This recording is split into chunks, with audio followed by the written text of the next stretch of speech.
sans aucun problème, c'est formidable. Du 21 au 24 octobre, sur la place de la République à Lille. Tiens, Francky, est-ce que vous aimez la science ? Oui, j'adore ça, puisque en plus j'ai une formation scientifique. Non, j'ai fait. Ça ne m'étonne pas. Quand on lit vos bouquins, oui, vous devez connaître. J'ai fait l'ICEN, qui est à Lille, là, boulevard Vauban. On peut serrer la main à Daniel sans aucun On l'entend encore, par contre, la petite musique. Hein. Non, c'est derrière. C'est derrière. C'est là, d'accord. Bah non, c'est un petit peu de musique cubaine et tout, c'est sympathique. Merci Franck de passer sur la Grand Place, puisque vous venez nous présenter votre livre qui s'appelle Le Syndrome E, un nouveau livre que vous éditez aux éditions Fleuve Noir. Allez, en quelques mots, l'intrigue de ce nouveau roman policier thriller. Oui, c'est un policier thriller qui reprend deux de mes personnages principaux que j'ai déjà traités dans d'autres romans, dont Lucienne Bell, qui est la petite lieutenant de police lilloise, qui habite dans le quartier de la Cato, qui va être amenée à enquêter pendant ses congés sur un film mystérieux qui a rendu... qui rend aveugle. Qui a rendu quelqu'un aveugle. Ouais. Et voilà, il y a des choses qui se cachent à l'intérieur de ce film, donc elle va enquêter. Et d'un autre côté, il y a mon autre personnage que je traite dans d'autres romans, qui s'appelle Franck Charcot, qui est parisien et qui est spécialisé dans les scènes de crimes violentes. C'est-à-dire, il analyse ces scènes de crimes. Une espèce de profiler, particulières. Voilà, on peut dire ça. Et lui va être amené à aller en Normandie parce que 5 corps ont été déterrés 2 mètres sous terre. Et on leur a volé le cerveau. Donc, 2 enquêtes parallèles. C'est très sympathique, hein, c'est une ambiance particulière. Oui. Et voilà, ils sont chacun dans leur coin. Et l'enquête, des enquêtes qui a priori n'ont rien à voir, vont se croiser, vont les réunir. Alors, moi j'adore votre touche parce que effectivement, en tant qu'écrivain de romans policiers, écrivain français, ça se déroule pas qu'à Paris. Eh ben non, pas qu'au 36 quai des Orfèvres, ça se déroule aussi à Marcq-en-Barœul, à Lille. Vraiment, vous régionalisez, comme par exemple dans, oui, c'était dans la Chambre des Morts où ça se passait dans le bassin minier. Il y avait un contexte social et quand on habite la région, moi je trouve ça plutôt pas mal d'avoir des romans policiers quand même. Qui soient ailleurs qu'à Paris, je sais pas. Ça parle tout de suite, effectivement, quand on peut décrire les lieux. Vous êtes de la région, vous, hein, vous êtes du Pas-de-Calais. Oui, voilà, je suis du Pas-de-Calais. Et oui, effectivement, justement, le personnage de la Chambre des Morts, là, qui était brigadier à l'époque, qui a évolué, qui est lieutenant aujourd'hui, elle enquête encore dans la région.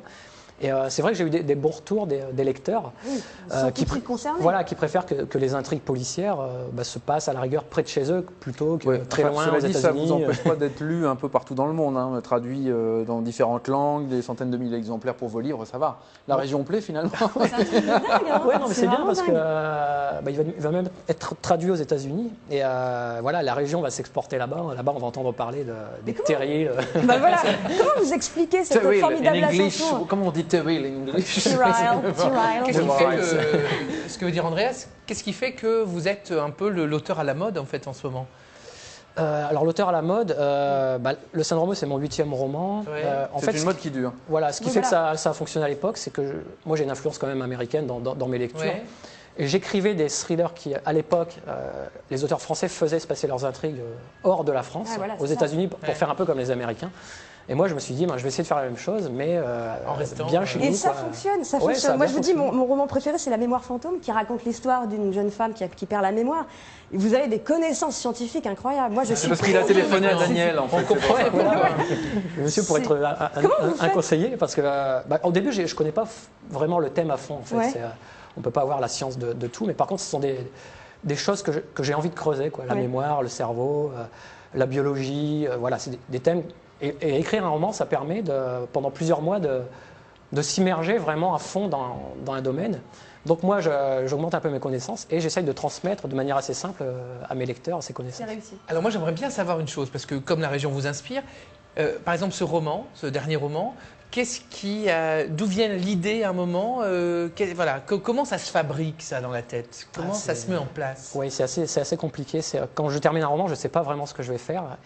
Et donc il y a une phase un peu creuse, on va dire. Vous vivez aussi, voilà, où je vis. Vous vous nourrissez de ce que vous voyez, en fait, je deviens un peu comme, on va dire, une éponge. C'est-à-dire, je vais regarder beaucoup de reportages, je vais fouiner énormément sur Internet, je vais lire des livres scientifiques, sociologiques, etc. Et à un moment donné, il y a quelque chose qui va accrocher, mais pas au début. Malheureusement, ça ne marche pas comme ça. Moi, ça se passe en général au bout d'un mois ou deux. Je le sais aujourd'hui par expérience. Au début, ça me faisait peur parce que je me disais, mais l'idée ne vient pas.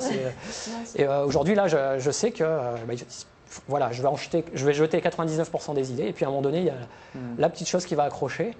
Et pour le syndrome, pour le syndrome, c'est un fait de société qui s'est passé dans les années 50 au Canada. Effroyable, hein, c'est des histoires de pensionnats et d'orphelins qu'on a mis dans des hôpitaux pour des raisons financières. Et voilà, ça m'a accroché tout de suite et je me suis dit, je vais en faire une histoire. Eh ben, en tout cas, c'est réussi et c'est vrai qu'on se laisse vraiment emporter. Vous avez raison, On est Andrea. tenu en haleine. On est vraiment tenu en haleine. La dans Chambre des votre, Morts adaptée au cinéma, vous avez fait une adaptation à la télé, à quand Hollywood maintenant? Ah, J'attends la Peut-être traduction. celui-ci, le tout nouveau. Hollywood. Oui, c'est Hollywood. possible. Comme il va être traduit aux États-Unis, les producteurs américains pourront le lire. Merci beaucoup Franck d'être Merci, venu merci, sur merci. le plateau. On rappelle donc le Syndrome E aux éditions du Fleuve Noir. Sachez que vous pourrez rencontrer Franck ce jeudi d'ailleurs, à partir de 17h au Furet du Nord à Lille. Le 15, vous serez à Anglo, toujours au Furet du Nord. Et le 16, à Lens et à Béthune, toujours au Furet du Nord. Donc voilà, vous faites le tour, la tournée des Furets du Nord en fait. Merci beaucoup à tous les deux d'être venus.